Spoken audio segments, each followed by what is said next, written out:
Welcome to Sleepy Stories Hub, the dreamy escape you've been seeking. I'm Sebastian Nightfall, your guide to unwind, listen, and get peacefully sleepy. Tonight, we delve into the enchanting world of the Brothers Grimm with their timeless classic, Cinderella. Your presence makes this shared journey truly special, so dim the lights, settle in, and let the magic of Cinderella unfold. Welcome to a night of tranquil tales and restful dreams. Cinderella by Jacob and Wilhelm Grimm.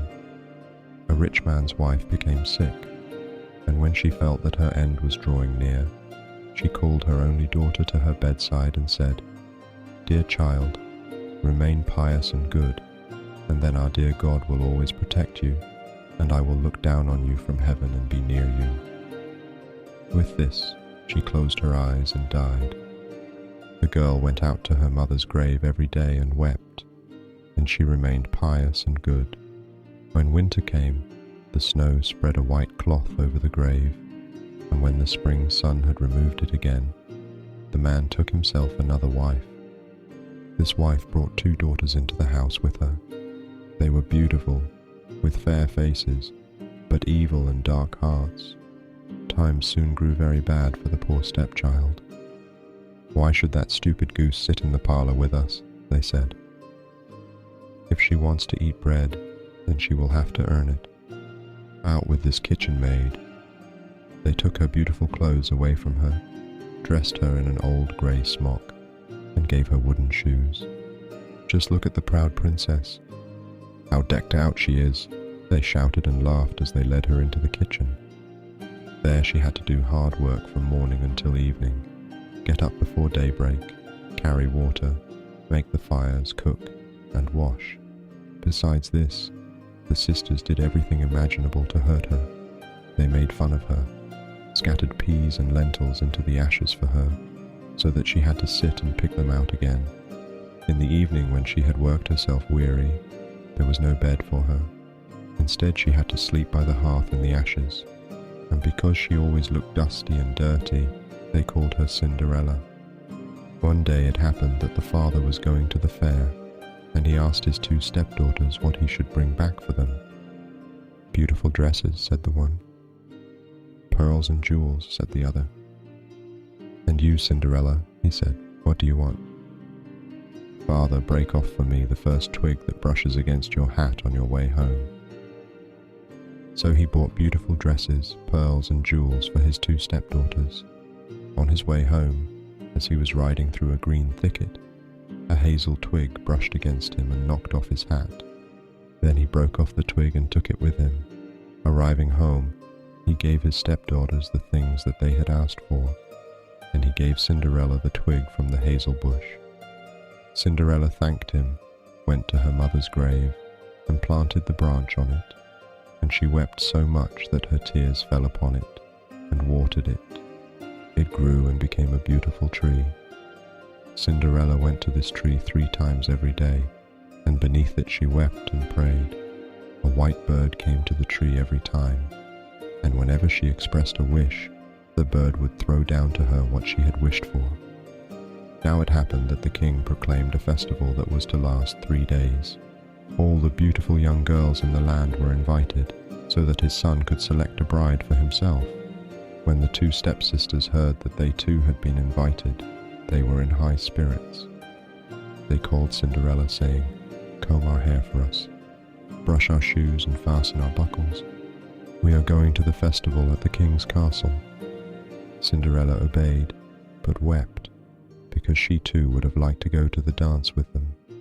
She begged her stepmother to allow her to go. "You, Cinderella," she said, "you, all covered with dust and dirt, and you want to go to the festival. You have neither clothes nor shoes, and yet you want to dance." However, because Cinderella kept asking, the stepmother finally said, "I have scattered a bowl of lentils into the ashes for you. If you can pick them out again in 2 hours, then you may go with us." The girl went through the back door into the garden and called out, "You tame pigeons, you turtle doves, and all you birds beneath the sky, come and help me to gather. The good ones go into the pot. The bad ones go into your crop. 2 white pigeons came in through the kitchen window, and then the turtle doves, and finally all the birds beneath the sky came whirring and swarming in, and lit around the ashes. The pigeons nodded their heads and began to pick, pick, pick, pick, and the others also began to pick, pick, pick, pick. They gathered all the good grains into the bowl. Hardly 1 hour had passed before they were finished, and they all flew out again. The girl took the bowl to her stepmother, and was happy, thinking that now she would be allowed to go to the festival with them. But the stepmother said, "No, Cinderella, you have no clothes, and you don't know how to dance. Everyone would only laugh at you." Cinderella began to cry, and then the stepmother said, "You may go if you are able to pick 2 bowls of lentils out of the ashes for me in 1 hour," thinking to herself, "She will never be able to do that." The girl went through the back door into the garden and called out, "You tame pigeons, you turtle doves, and all you birds beneath the sky, come and help me to gather. The good ones go into the pot. The bad ones go into your crop."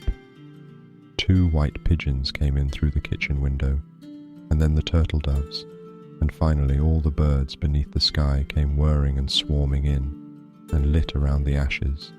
The pigeons nodded their heads and began to pick, pick, pick, pick, and the others also began to pick, pick, pick, pick. They gathered all the good grains into the bowls. Before a half hour had passed, they were finished, and they all flew out again. The girl took the bowls to her stepmother, and was happy, thinking that now she would be allowed to go to the festival with them. But the stepmother said, "It's no use. You are not coming with us, for you have no clothes, and you don't know how to dance. We would be ashamed of you." With this she turned her back on Cinderella, and hurried away with her 2 proud daughters. Now that no one else was at home, Cinderella went to her mother's grave beneath the hazel tree, and cried out, "Shake and quiver, little tree. Throw gold and silver down to me." Then the bird threw a gold and silver dress down to her, and slippers embroidered with silk and silver. She quickly put on the dress and went to the festival. Her stepsisters and her stepmother did not recognize her. They thought she must be a foreign princess, for she looked so beautiful in the golden dress. They never once thought it was Cinderella, for they thought that she was sitting at home in the dirt, looking for lentils in the ashes. The prince approached her, took her by the hand, and danced with her. Furthermore, he would dance with no one else. He never let go of her hand, and whenever anyone else came and asked her to dance, he would say, "She is my dance partner." She danced until evening, and then she wanted to go home. But the prince said, "I will go along and escort you," for he wanted to see to whom the beautiful girl belonged. However, she eluded him and jumped into the pigeon coop. The prince waited until her father came, and then he told him that the unknown girl had jumped into the pigeon coop. The old man thought, could it be Cinderella? He had them bring him an axe and a pick so that he could break the pigeon coop apart, but no one was inside. When they got home, Cinderella was lying in the ashes, dressed in her dirty clothes. A dim little oil lamp was burning in the fireplace. Cinderella had quickly jumped down from the back of the pigeon coop and had run to the hazel tree. There she had taken off her beautiful clothes and laid them on the grave, and the bird had taken them away again. Then, dressed in her grey smock, she had returned to the ashes in the kitchen. The next day, when the festival began anew, and her parents and her stepsisters had gone again, Cinderella went to the hazel tree and said, "Shake and quiver, little tree. Throw gold and silver down to me." Then the bird threw down an even more magnificent dress than on the preceding day. When Cinderella appeared at the festival in this dress, everyone was astonished at her beauty. The prince had waited until she came, then immediately took her by the hand and danced only with her. When others came and asked her to dance with them, he said, "She is my dance partner." When evening came, she wanted to leave, and the prince followed her, wanting to see into which house she went. But she ran away from him and into the garden behind the house. A beautiful tall tree stood there, on which hung the most magnificent pears. She climbed as nimbly as a squirrel into the branches, and the prince did not know where she had gone. He waited until her father came, then said to him, "The unknown girl has eluded me, and I believe she has climbed up the pear tree." The father thought, could it be Cinderella? He had an axe brought to him and cut down the tree, but no one was in it. When they came to the kitchen, Cinderella was lying there in the ashes as usual, for she had jumped down from the other side of the tree, had taken the beautiful dress back to the bird in the hazel tree, and had put on her grey smock. On the third day, when her parents and sisters had gone away, Cinderella went again to her mother's grave and said to the tree, "Shake and quiver, little tree. Throw gold and silver down to me." This time the bird threw down to her a dress that was more splendid and magnificent than any she had yet had, and the slippers were of pure gold. When she arrived at the festival in this dress, everyone was so astonished that they did not know what to say. The prince danced only with her, and whenever anyone else asked her to dance, he would say, "She is my dance partner." When evening came, Cinderella wanted to leave, and the prince tried to escort her, but she ran away from him so quickly that he could not follow her. The prince, however, had set a trap. He had had the entire stairway smeared with pitch. When she ran down the stairs, her left slipper stuck in the pitch. The prince picked it up. It was small and dainty and of pure gold. The next morning, he went with it to the man and said to him, "No one shall be my wife except for the one whose foot fits this golden shoe." The two sisters were happy to hear this, for they had pretty feet. With her mother standing by, the older one took the shoe into her bedroom to try it on. She could not get her big toe into it, for the shoe was too small for her. Then her mother gave her a knife and said, "Cut off your toe. When you are queen, you will no longer have to go on foot." The girl cut off her toe, forced her foot into the shoe, swallowed the pain, and went out to the prince. He took her on his horse as his bride and rode away with her. However, they had to ride past the grave, and there on the hazel tree sat the two pigeons crying out, "Rook-de-goo, rook-de-goo. There's blood in the shoe. The shoe is too tight. This bride is not right." Then he looked at her foot and saw how the blood was running from it. He turned his horse around and took the false bride home again, saying that she was not the right one, and that the other sister should try on the shoe. She went into her bedroom and got her toes into the shoe all right, but her heel was too large. Then her mother gave her a knife and said, "Cut a piece off your heel. When you are queen, you will no longer have to go on foot." The girl cut a piece off her heel, forced her foot into the shoe, swallowed the pain, and went out to the prince. He took her on his horse as his bride and rode away with her.